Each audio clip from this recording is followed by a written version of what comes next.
Corona মহামারীর মধ্যেই ২০২১ সালের বাজেট পেশ করেছে ফেডারেল সরকার। হাউস অব কমন্সে বাজেট উত্থাপন করেন অর্থমন্ত্রী ক্রিস্টিয়া ফ্রিল্যান্ড। এবারের বাজেটের মোট ব্যয়ের পরিমাণ $১০১ বিলিয়ন। এতে সবচেয়ে বেশি গুরুত্ব দেওয়া হয়েছে ন্যাশনাল চাইল্ড কেয়ার সিস্টেমে। এদিকে নতুন আয়কর ধার্য করা হয়েছে বিলাসী পণ্যের ওপর।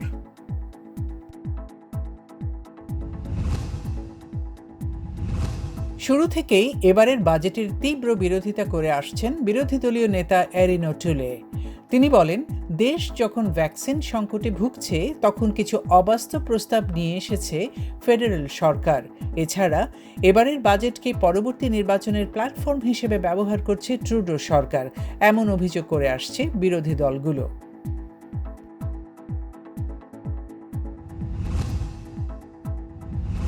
মঙ্গল গ্রহে হেলিকপ্টার উড়িয়েছে আমেরিকান মহাকাশ সংস্থা নাসা। ইনজেনুইটি নামের হেলিকপ্টারটি ১ মিনিটেরও কম সময় মঙ্গলের আকাশে ওড়ে। ওই হেলিকপ্টারটি তৈরিতে নাসার খরচ হয়েছে $৮৫ মিলিয়ন। সামনের দিনগুলোতেও আরও অত্যাধুনিক ফ্লাইট চালানো হবে বলে জানিয়েছে নাসা।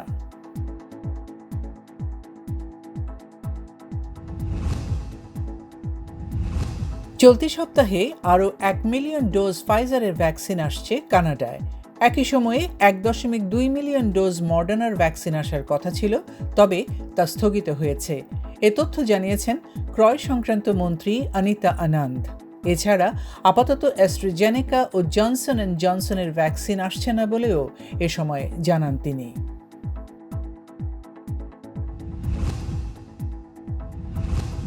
অন্টারিওতে করোনা নিয়ন্ত্রণে ব্যর্থতার জেরে প্রিমিয়ার ডাগ ফোর্ডের পদত্যাগের দাবি জোরালো হচ্ছে। প্রদেশটির লিবারেল নেতা স্টিভেন ডেল ডুকা এক সংবাদ সম্মেলনে ফোর্ডকে অন্টারিওর ইতিহাসে সবচেয়ে ব্যর্থ প্রিমিয়ার হিসেবে বর্ণনা করেন। এছাড়া ভ্যাকসিন কার্যক্রমের সমন্বয়হীনতার জন্য ফোর্ড সরকারের সমালোচনা করেছেন অনেকেই।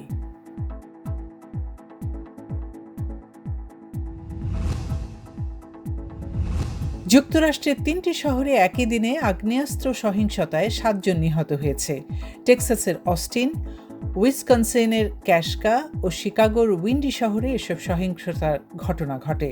এদিকে উইসকনসিন গুলির ঘটনায় সন্দেহভাজন একজনকে গ্রেপ্তার করেছে পুলিশ, তবে অন্য দুটি ঘটনায় কেউ গ্রেপ্তার হয়নি।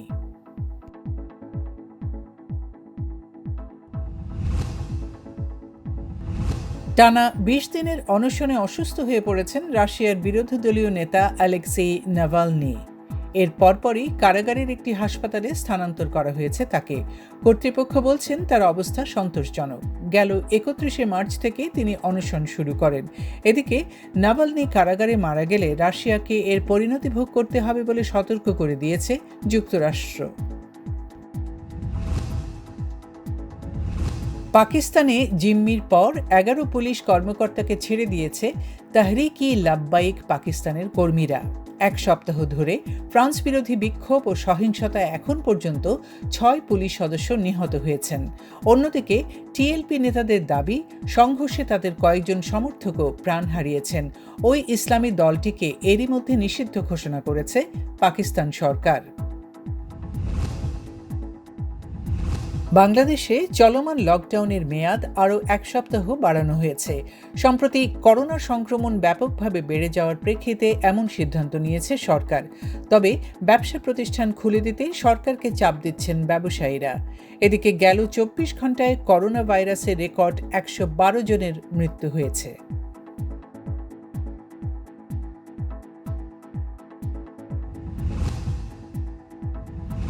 ইউরোপের ১২টি শীর্ষ ক্লাব সুপার লিগ নামে নতুন এক লিগ আয়োজনের চেষ্টা করছে। এ নিয়ে তীব্র দ্বন্দ্ব চলছে ফিফা ও ইউএফার মধ্যে।